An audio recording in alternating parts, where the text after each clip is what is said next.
قربانی کا جانور ذبح کرنے سے پہلے 5 گناہوں سے توبہ ضروری ہے، 5 گناہوں سے توبہ لازم ہے۔ اگر ان 5 گناہوں سے توبہ نہ کی تو یاد رکھنا شاید تمہاری قربانی قبول نہ ہو۔ تم سجدے کرو، قربانی کرو، عبادتوں کے پہاڑ بنا دو، مگر اگر دل میں یہ 5 گناہ بستے ہیں تو اللہ فرماتا ہے لے جا اپنی عبادت، لے جا اپنی نمازیں، لے جا اپنی قربانیاں، مجھے اس ناپاک نیت کی کوئی ضرورت نہیں جس میں کھوٹ ہی کھوٹ ہو۔ اب بات کرتے ہیں کہ آخر وہ کون سے بد نصیب لوگ ہیں جن کے لیے جانور ذبح کرنے سے پہلے توبہ کرنا ضروری ہے۔ فرمایا نمبر 1 وہ شخص جو زنا میں مبتلا ہو جائے، جو زنا میں مبتلا رہتا ہے، جو بے حیائی میں مبتلا رہتا ہے اور توبہ بھی نہیں کرتا۔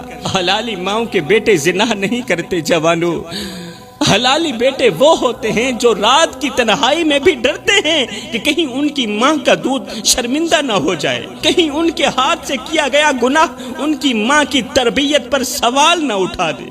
میرے رسول کریم صلی اللہ علیہ وآلہ وسلم نے فرمایا جب بندہ زنا کرتا ہے تو اس وقت وہ مومن نہیں رہتا، زنا کی حالت میں وہ مومن نہیں رہتا۔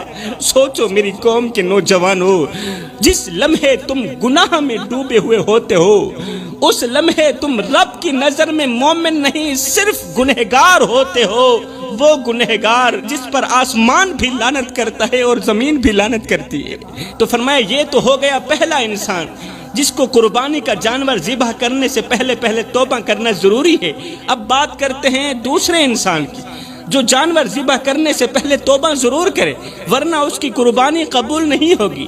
یہ وہ انسان ہے جو غریب کے سامنے اپنی دولت کی نمائش کرتا ہے، غریب کے سامنے اپنے پیسے کی نمائش کرتا ہے۔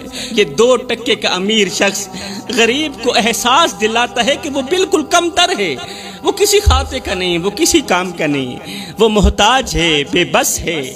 وہ اپنے کپڑوں سے، باتوں سے، انداز سے اور اپنے کھانے پینے سے غریب کو یوں کچل دیتا ہے۔ ایک امیر اپنے کپڑوں سے، اپنے انداز سے، اپنی امیری سے، پیسے سے غریب کو یوں کچل دیتا ہے کہ وہ بیچارہ اپنے رب کے آگے شکوہ کرنے پر مجبور ہو جاتا ہے۔ غریب پھر اپنے رب کے آگے شکوہ کرنے پر مجبور ہو جاتا ہے۔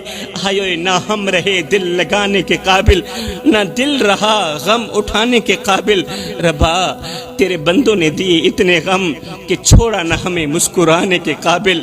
بڑے ہی ارمان کے ساتھ کہنا پڑ رہا ہے میری قوم کے نوجوانوں کہ جس غریب کو میرے نبی نے فرمایا تھا میری امت میں سر اٹھا اٹھا کر چلنا، ہم نے اس غریب کا سر مٹی میں ملا دیا۔ وہ غریب جسے سہارا دینا تھا، جس غریب کو ہم نے سہارا دینا تھا، ہم نے الٹا اس کے کندھوں پر بوجھ ڈال دیا۔ ہم نے جب بھی لوٹا اسی غریب کو لوٹا جو پہلے ہی قسمت کا مارا تھا۔ ہم نے کبھی اس کے ہاتھ کا نوالا چھینا، کبھی اس کے بھوکے بچوں کی روٹی پر ڈاکہ ڈالا۔ ہم نے غربت کو گناہ سمجھ کر غریب کے وجود پر لعنت کی۔ ہمارے شہر میں جب بھی کوئی قافلہ نکلا نعرے امیروں کے لگے اور آنکھیں غریبوں کی نم ہوئی۔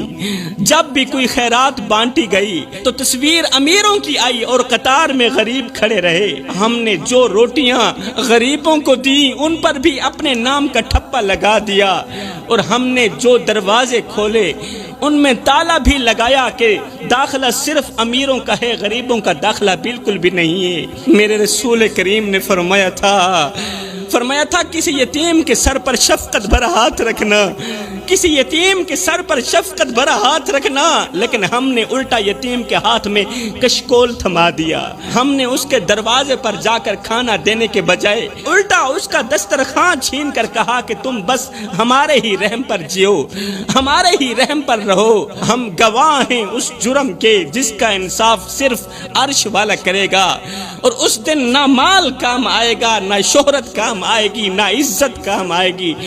اس دن ہم سب کے چہرے جھکے ہوئے ہوں گے اور صرف وہی غریب کا چہرہ اٹھا ہوا ہوگا، وہی غریب سر اٹھا کر کھڑا ہوگا جس کا دل ہم نے ایک بار نہیں ہزاروں بار توڑا۔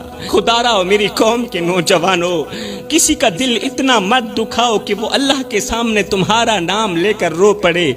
خدا پاک کی عزت کی قسم، اگر وہ اللہ کے سامنے تمہارا نام لے کر رو پڑا تو یاد رکھنا تمہارے لیے بہت بڑا مسئلہ بن جائے گا، تم بہت بڑی بلا کے منہ میں آ جاؤ گے، اس لیے کہ اللہ کا ترازو تو صرف انصاف ہی تولتا ہے۔